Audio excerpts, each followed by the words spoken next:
বন্ধুরা, আজকে আমি তৈরি করে দেখাবো ইডলি। নারকেলের চাটনির সহযোগে আমি ইডলি তৈরি করে দেখাবো। এখানে নিয়েছি 1 কাপ মাসকলাই ডাল। এই ডালটাকে আমি 1 রাতের জন্য জলের মধ্যে ভিজিয়ে রাখবো।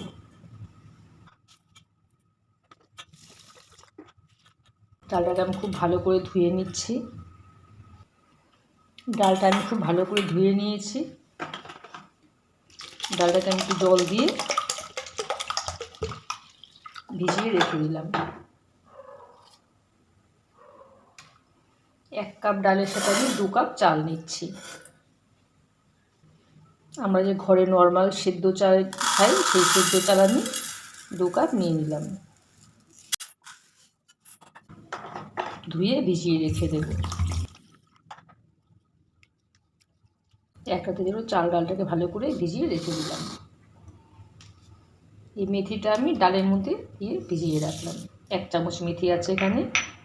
1 চামচ মেথিকে আমি ডালের সাথে ভিজিয়ে রাখলাম। 7-8 ঘন্টার জন্য আমি চাল ডালটাকে ভিজিয়ে রেখে দিলাম। ইডলির জন্য চাল আর ডালটা ভিজে গেছে, খুব সুন্দর হয়ে ভিজেছে। চালটাও ভিজে গেছে। চাল আর ডালটাকে আমি ভালো করে পেস্ট করে নিচ্ছি। খুব অল্প পরিমাণে জল দিয়ে ডালটাকে পেস্ট করতে হবে। এই ডালের জলটা আমি অল্প করে দিয়ে দিলাম। এখানে ডাল আর মেথি একসাথে ভেজানো আছে। ডালটা পেস্ট করে এনেছি। ডালটা একটু মিহি করতে হবে, একটু দানা দানা আছে। এই ডালের মধ্যে আমি 1 চামচ টক দই দিয়ে দিলাম।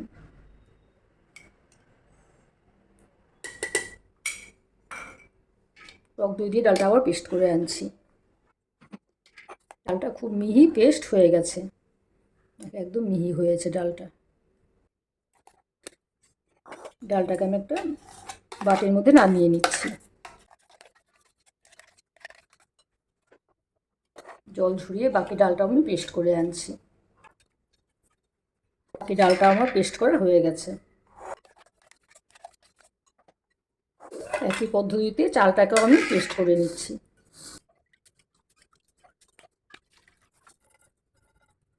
চালের মধ্যেও আমি দিয়ে দিচ্ছি 1 চামচের মতো টক দই। টক দই দিলে ফার্মেন্টেশনটা খুব তাড়াতাড়ি হয়ে যায়। চালটাও ভালো করে পেস্ট করে নিয়েছি। একদম মিহি হয়েছে চালটা। খুব ভালো করে পেস্ট করতে হবে। চাল আর ডালটাকে আমি একসাথে মিশিয়ে নিচ্ছি। এখানে আমি নিয়েছি 1 কাপ জিরা। জিরাটাকে আমি ভালো করে ধুয়ে নিচ্ছি। জিরাটাকে আমি একটু ভিজিয়ে রাখলাম, 10 মিনিটের জন্য ভিজিয়ে রাখলাম। চাল আর ডালটাকে ভালো করে মিশিয়ে নিচ্ছি। 1 চামচ লবণ দিয়ে দিলাম। লবণ দিয়ে চাল ডালটাকে ভালো করে ভিজিয়ে 4 ঘন্টার জন্য রেখে দিতে হবে।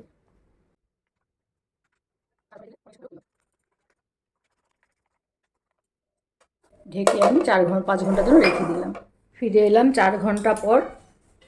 4 ঘন্টা পরে দেখি ইডলির ব্যাটারটা আমার প্রায় অনেকটাই ফুলে গেছে। আর একটু সময়টাকে আমি ঢেকে রাখলাম। আমি আলু তরকারিটা তৈরি করে নিচ্ছি।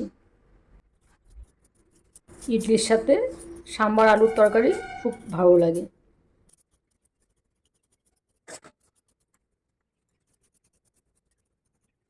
ইডলির জন্য আলুর তরকারিটা আমি তৈরি করে নিচ্ছি। আলুটাকে খুব ভালো করে পরিষ্কার করে ধুয়ে নিয়েছি। আলুর তরকারির জন্য আমি নিয়েছি এখানে সর্ষে, ছোটো লঙ্কা, ছোলার ডাল, মাসকলাই ডাল, একটু হলুদ নিয়েছি আর একটু সাম্বার মশলা। এই সাম্বার মশলাটা আমি বাড়িতেই তৈরি করেছি।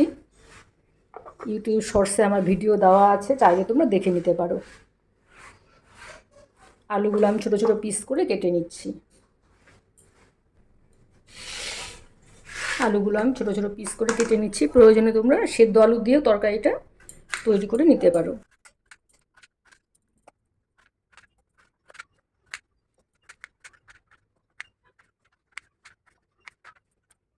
আলুটাকে আমি ছোটো ছোটো পিস করে কেটে ধুয়ে নিয়েছি। আলুর তরকারিটা আমি বসিয়ে দিচ্ছি। নারকেলের চাটনিটা আমি তৈরি করে নেব। প্যানের মধ্যে দিয়ে দিলাম অল্প সাদা তেল। রান্নাটা আমি সাদা তেলেই করব। দিয়ে দিলাম যে শুকনো লঙ্কা, অল্প আমি সর্ষে দিয়ে দিলাম,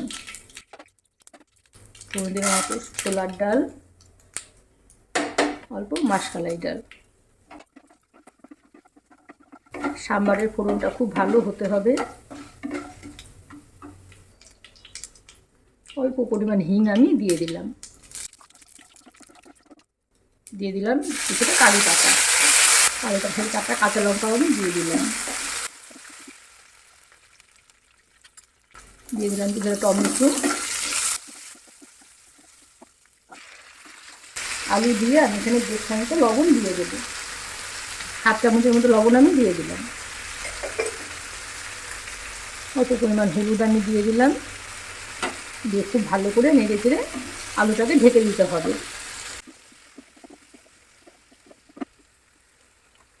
ঢেকে আঁচটা একটু কমিয়ে দিয়ে আলুটাকে ভালো করে সেদ্ধ করে নিতে হবে। আলুটা আরও সেদ্ধ হতে একটু সময় লাগবে। এখানে আমি দিয়ে দিচ্ছি একটু গ্রেট করে রাখা আদা,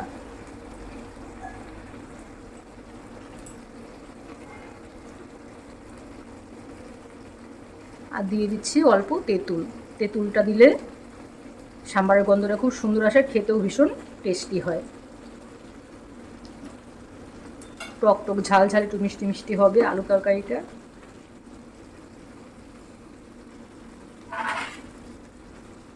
আমি আবার অল্প সময়ের জন্য ঢেকে দিলাম, আলুটা সেদ্ধ হতে একটু সময় লাগবে। আলুটা প্রায় অনেকটাই সেদ্ধ হয়ে এসেছে।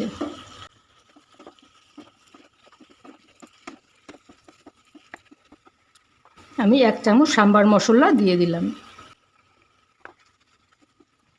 অল্প জলও আমি দিয়ে দিচ্ছি। আলুটা ভালো করে গলে একটু গ্রেভি হয়ে যাবে। জল দিয়ে আর কিছুক্ষণ সময় জন্য আমি ঢেকে রেখে দেবো। আলু তরকারিটা হতে হতে ইডলির ব্যাটারটা আমি দেখে নিচ্ছি।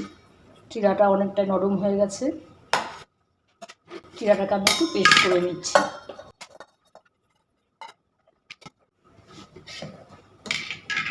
চিড়াটা পেস্ট করার সময় অল্প জল আমি ব্যবহার করেছি। ব্যাটার আমি একটু আলাদা করে নিচ্ছি। এখানে আমি 2 চামচ চিড়ের পেস্ট দিয়ে দিলাম। অল্প পরিমাণ জল ব্যবহার করতে হবে, খুব বেশি পাতলা হবে না, এরকম একটা থিক ব্যাটার তৈরি করে নিতে হবে। এখানে আমি 1/2 চামচ খাবার সোডা দিয়ে দিলাম, 1/2 চামচেরও কম খাবার সোডা দিয়ে দিলাম। সোডা দিয়ে খুব ভালো করে মিশিয়ে নিতে হবে। খাবার সোডা ব্যবহার করলে ইডলিটা বেশ সফট হবে। খুব ভালো করে খাবার সোডাটা মিশিয়ে নিলাম, এরকম একটা থিক ব্যাটার তৈরি হবে। 10 মিনিটের জন্য আমি ঢেকে রেখে দিলাম। আলুর তরকারিটা প্রায় রেডি হয়ে গেছে। আলুগুলোকে আমি একটু ম্যাশ করে দিচ্ছি।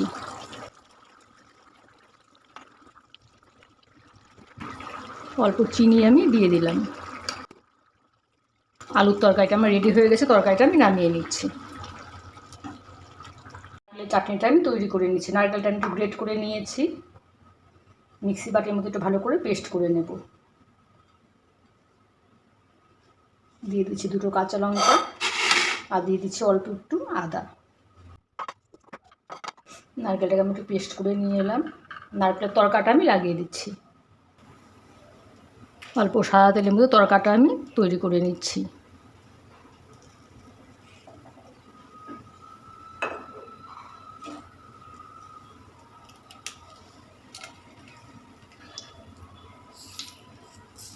একটা শুকনো লঙ্কা, অল্প সর্ষে দিয়ে দিলাম,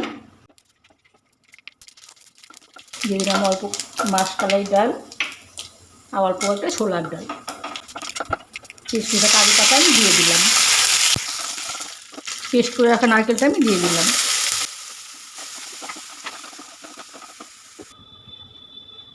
অল্প জল আমি এখানে দিয়ে দিলাম,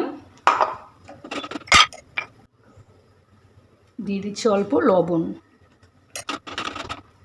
এক টুকরো তেঁতুল আমি দিয়ে দিলাম, এখানে 1 চামচ চিনি দিলাম,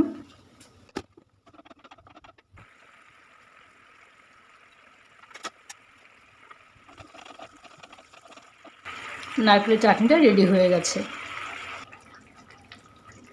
ঢেকে কিছুক্ষণের জন্য রেখে দিলাম। ইডলিগুলো আমি রেডি করে নিচ্ছি। প্রথমে আমি একটু গরম জল বসিয়ে দিলাম, ইডলি স্ট্যান্ডের ভেতরে একটু জল নিয়ে গরম বসিয়ে দিলাম।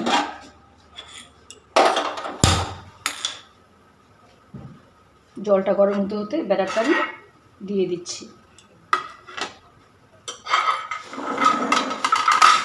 ব্যাটারটা আবার আমি ভালো করে একটু নেড়ে নিচ্ছি, অল্প করে আমি দিয়ে দিচ্ছি।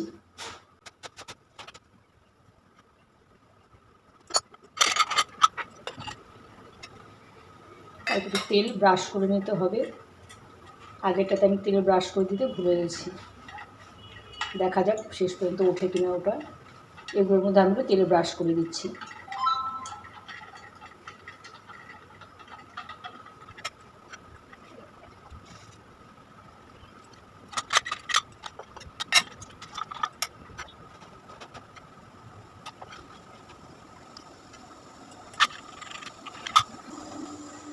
জলটা প্রায় ফুটতে শুরু করেছে, ইডলির বাটিগুলো আমি দিয়ে দিচ্ছি।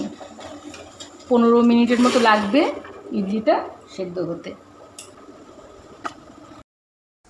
15 মিনিট পর দেখি ইডলিটা আমার তৈরি হয়ে গেছে। ইডলিগুলো আমি নামিয়ে নিচ্ছি।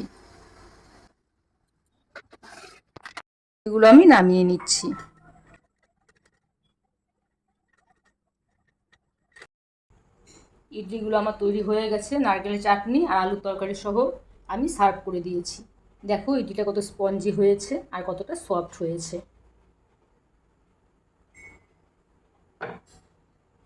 ভীষণ সফট হয়েছে ইডলিগুলো।